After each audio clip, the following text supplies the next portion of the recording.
LLB 3 year का examination paper है constitution law का। सबसे पहला क्वेश्चन आया था कि आर्टिकल 12 के अंदर अदर अथॉरिटीज़ का मतलब क्या होता है, उसके अंदर इंपॉर्टेंट केस लॉस लिखने थे। क्वेश्चन नंबर 2 जो पूछा गया था, डॉक्ट्राइन ऑफ रीजनेबल क्लासिफिकेशन बताना था, और presence of absence of arbitrariness के बारे में आर्टिकल 14 यानी डिस्कस करना था इन डेप्थ में विद रिलेवेंट केस लॉज। इसमें FN बलसारा का केस लॉज था। Question number 3, distinguish between pre constitution laws यानी आर्टिकल 13 क्लॉज 1, आर्टिकल 13 क्लॉज 2, दोनों को डिस्कस करना था इन डेप्थ में। Question number 4, right to reside and settle is a fundamental right, article 19 clause E को explain करना था विद डिसाइडेड केस लॉज।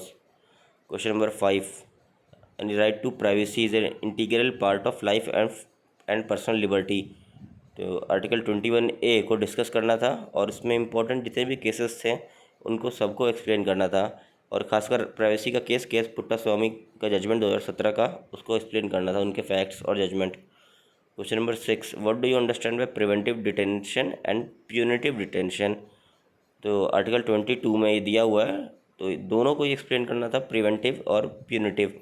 और कुछ सेफ गार्ड्स दिए हुए हैं आर्टिकल 22 क्लॉज 3 में, जो कि दिए रहते हैं एक्यूज पर्सन को, जिसके अगर वो अरेस्ट किया जाता है तो। Question number 7, article 32 constitutional remedies को एक्सप्लेन करना था, उसको हार्ट एंड सोल कहा गया है BR अम्बेडकर द्वारा।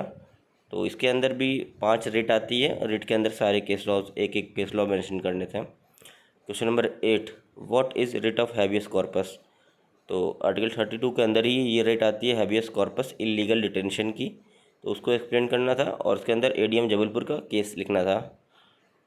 बहुत लैंडमार्क जजमेंट है हैबियस कॉर्पस का, ADM Jabalpur versus Shivkant Shukla. Question number 9, what is meant by religious freedom, article 25 से लेकर 28 के बीच में दिया हुआ है, रिलीजियस फ्रीडम के पे क्या रीजनेबल रिस्ट्रिक्शंस लगते हैं उनको बताना था, जो कि 8 रिस्ट्रिक्शंस हैं उनको, और उस पर केस लॉज भी एक्सप्लेन करने थे। इस पर काफ़ी केस लॉज थे, बिजॉय इमैनुअल का भी था, और सेकुलरिज्म वर्ड आया था SR बोमई के केस से। तो ऐसे कई आपको इम्पोर्टेंट और लैंडमार्क जजमेंट मिल जाएंगे जिस पर आपको लिखना था। लास्ट क्वेश्चन पूछा गया था DPSP पे, directive principle of state policy का एम जो होता है एस्टैब्लिशमेंट ऑफ वेलफेयर स्टेट होता है, तो उसको इन डेप्थ एक्सप्लेन करना था, और उस पर जो केस लॉज है DPSP पे जो कि बताए गए हैं उसको भी आपको लिखने थे।